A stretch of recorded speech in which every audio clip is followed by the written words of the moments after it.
প্রিয় শিক্ষার্থীরা, আজকের এই ভিডিওতে দশম শ্রেণীর প্রশ্নবিচিত্রা ভলিউম 2 এর মডেল কোশ্চেন পেপার 12 এর সমস্ত এমসিকিউ ও এসএকিউ প্রশ্ন উত্তর নিয়ে আলোচনা করা হবে। তো প্রথম প্রশ্নটি আছে, তেলের খনির কারখানার মিস্ত্রিরা চাকরির উদ্দেশ্যে গিয়েছিল রেঙ্গুন। নদের চাঁদকে পিছিয়া দিয়া চলিয়া গেল 7 নম্বর ডাউন প্যাসেঞ্জার। বাড়ির ঠাট্টা তামাশার মধ্যেই তপন গল্প লিখেছিল 2-3টি। যুদ্ধের আগুনের দাবদাহে নষ্ট হয়ে গেল যে বাদ্যটি, তা হলো জলতরঙ্গ। উল্কা ছুটায় নীল খিলানে, কে ছোটায়? মহাকালের রথের ঘোড়া। অজস্র চিল শুকুরের সঙ্গে লড়াই করেন কবি কি দিয়ে? গান দিয়ে। চারখণ্ড রামায়ণ কপি করে একজন লেখক অষ্টাদশ শতকে কত টাকা পেয়েছিলেন? 7 টাকা। আক্ষরিক অনুবাদের দোষ থেকে মুক্ত না হলে সুপ্রতিষ্ঠিত হবে না বৈজ্ঞানিক সাহিত্য। হিমালয় যেন পৃথিবীর মানদণ্ড, উক্তিটি কালিদাসের। আনন্দে কবির পান সুধা নিরবধি চিহ্নিত পদটির কারক হল করণকারক। কৃদন্ত পদ বলে কৃৎপ্রত্যয়যুক্ত পদকে। ব্যাসবাক্যের ব্যাস শব্দের অর্থ বিস্তার। সিংহাসনের সমাস হল মধ্যপদলোপী কর্মধারয়। পৃথিবী হয়তো বেঁচে আছে অর্থগত দিক থেকে বাক্যটি যে শ্রেণীর? সন্দেহবাচক বাক্য। সুতপা সরমাকে বাংলা পড়াচ্ছে, এই বাক্যে বিশেষ্য খণ্ডটি হলো বাংলা। জানালা খুলে গেল, এটি যে বাচ্যের উদাহরণ, তা হলো কর্মকর্তৃবাচ্য। অনুসর্গযুক্ত কর্তা যে বাচ্চে বসে, কর্মবাচ্যে। 2 দাগের প্রশ্ন 2-1। বড়বাবু হাসিতে লাগিলেন, বড়বাবুর হাসার কারণ কি ছিল? গিরিশ মহাপাত্র মাথার চুলে লেবুর তেল মেখেছিল। সেই প্রসঙ্গে জগদীশবাবু বলেন যে সেই লেবুর তেলের উগ্র গন্ধে থানাশুদ্ধ লোকের মাথা ধরে গেছে। এ কথা শুনে বড়বাবু হাসতে থাকেন। বোধহয় এই প্রশ্নের জবাব দিবার জন্যই। প্রশ্নটি কি? নদের চাঁদের মনে প্রশ্ন জেগেছিল, কি প্রয়োজন ছিল বীজের? হিসাবের মনে পড়লো। হিসাবের কি মনে পড়লো? হিসাব দেখেছে যে অমৃতের বাবা যখনই অমৃতকে মারতে গেছেন, তখনই সে তার মায়ের পিছনে গিয়ে লুকিয়েছে। মায়ের হাতে 2-4 থাপ্পড় খেতে হলেও বাবার ভারী হাতের মারের কাছে তা কিছু নয়। তা ঘটেছে, সত্যিই ঘটেছে। কোন ঘটনার কথা বলা হয়েছে? তপনের নিজের লেখা গল্প সন্ধ্যাতারা পত্রিকায় ছাপা হয়েছে, এই ঘটনাই ঘটেছে। আমার অপরাধ হয়েছে। কিসের অপরাধ? আলোচ্য অংশে বিরোগী সাজে হরিদাকে দেখে জগদীশবাবু উপর থেকে নিচে নেমে আসেননি, এটাই ছিল তার অপরাধ। 2.2 এর প্রশ্নগুলি। রক্ষ রক্ষকুল মানে কাল সমরে, রক্ষ চূড়ামণি। বাক্যে 3টি রক্ষ শব্দের অর্থ পরপর লেখো। প্রথম রক্ষ অর্থাৎ রক্ষা করা, রক্ষকুল অর্থাৎ রাক্ষসকুল এবং রক্ষ চূড়ামণি অর্থাৎ রাক্ষসকুলের শিরোমণি।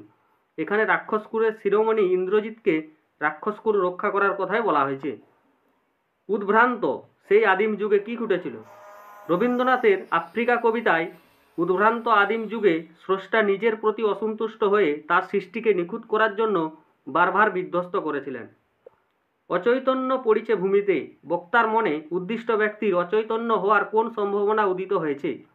সমুদ্রকন্যা পদ্মার অনুমানে ইন্দ্রের শাপে পদ্মাবতী অচৈতন্য হয়েছেন। হাজার হাতে পায়ে কবি কি করেন? এক বিপন্ন সময়ে হাজার হাজার মানুষের সঙ্গে দলবদ্ধ হয়ে কবি হাজার হাতে পায়ে অর্থাৎ সক্রিয়তার সঙ্গে অশুভ শক্তি, হিংসা, নৃশংসতার বিরুদ্ধে রুখে দাঁড়ান। সমস্ত সমতলে ধরে গেল আগুন। কেন এমন হলো? ভয়াবহ যুদ্ধ শুরু হওয়ার সময় সমতলে আগুন ধরে গেল। 3 দাগের প্রশ্ন 2.3.1 এর প্রশ্নটি। এই ছিল তাদের ব্যবস্থাপত্র। ভালো কালি তৈরির ব্যবস্থাপত্র কি ছিল? তিল, ত্রিফলা, শিমুল চাল, ছাগলের দুধ মিশিয়ে লোহার পাত্রে রেখে তাতে লোহা দিয়ে ঘষতে হতো। এই ছিল ভালো কালি তৈরির ব্যবস্থাপত্র। লেখার পাত ছিঁড়ে গেলে এই কালি উঠত না। এই কথাটি সকল লেখকেরই মনে রাখা উচিত। কোন কথা মনে রাখা উচিত? বৈজ্ঞানিক প্রসঙ্গের ভাষা অত্যন্ত সরল ও স্পষ্ট হওয়া আবশ্যক, এই কথাটি সকল লেখকের মনে রাখা উচিত। কলিকাতা বিশ্ববিদ্যালয় নিযুক্ত পরিভাষা সমিতিতে কারা ছিলেন? কলকাতা বিশ্ববিদ্যালয় নিযুক্ত পরিভাষা সমিতিতে বিভিন্ন বিজ্ঞানের অধ্যাপক, ভাষাবিদ, সংস্কৃতজ্ঞ, পণ্ডিত এবং কয়েকজন লেখক ছিলেন। তারও ছিল ফাউন্টেন পেনের নেশা। তার বলতে কার কথা বলা হয়েছে? উদ্ধৃত অংশে কথাশিল্পী শরৎচন্দ্র চট্টোপাধ্যায়ের কথা বলা হয়েছে। 2.4 এর প্রশ্নগুলি। ব্যতিহার কর্তা ও সহযোগী কর্তার মধ্যে পার্থক্য কোথায়? ব্যতিহার কর্তায় কোনো ক্রিয়ার 2 কর্তার পারস্পরিক প্রতিযোগিতা বা বিবাদ বোঝায়। সহযোগী কর্তায় একটি বাক্যে একাধিক কর্তা পরস্পরের সহযোগিতায় কাজ সম্পন্ন করাকে বোঝায়। বসেও খাবল খাবল ভাত খায়। রেখাঙ্কিত পদটির কারক ও বিভক্তি নির্ণয় করো। কর্মকারকে শূন্য বিভক্তি। শশব্যস্ত শব্দটির ব্যাসবাক্য সহ সমাসের নাম লেখো। শশের অর্থাৎ খরগোশ, ন্যায়ব্যস্ত সমান শশব্যস্ত, উপমান কর্মধারয় সমাস। আলোপ দ্বন্দ্ব বলতে কি বোঝো, উদাহরণ দাও। কোনো কোনো ক্ষেত্রে যে দ্বন্দ্ব সমাসে সমস্যমান পদের বিভক্তি লোপ পায় না, তখন তাকে আলোপ দ্বন্দ্ব বলা হয়। যেমন চোখে ও মুখে সমান চোখে মুখে। তপনের নতুন মেসোমশাই একজন লেখক, এই বাক্যটি জটিল বাক্যে রূপান্তরিত করো। যিনি তপনের নতুন মেসোমশাই তিনি একজন লেখক। রবীন্দ্রনাথকে সবাই চেনে, প্রশ্নবাচক বাক্যে পরিবর্তিত করো। রবীন্দ্রনাথকে কে না চেনে। বড় ভয় করিতে লাগিল নদের চাঁদের, কর্তৃবাচ্যে রূপান্তরিত করো। বড় ভয় পাইল নদের চাঁদ। নির্দেশকের কাজ কি? নির্দেশকের কাজ হলো পদের বচনকে নির্দেশ করা। ভাববাচ্যের একটি বৈশিষ্ট্য লেখো। ভাববাচ্যের কর্তা বা কর্তৃপদ সম্বন্ধ পদ বা কর্মকারকের বিভক্তযুক্ত হয়, যেমন আমাদের খাওয়া হয়েছে। অনেক সময় আবার কর্তা উজ্জ্বল থাকে, যেমন পরে আসা হলো। উদ্দেশ্য কাকে বলে?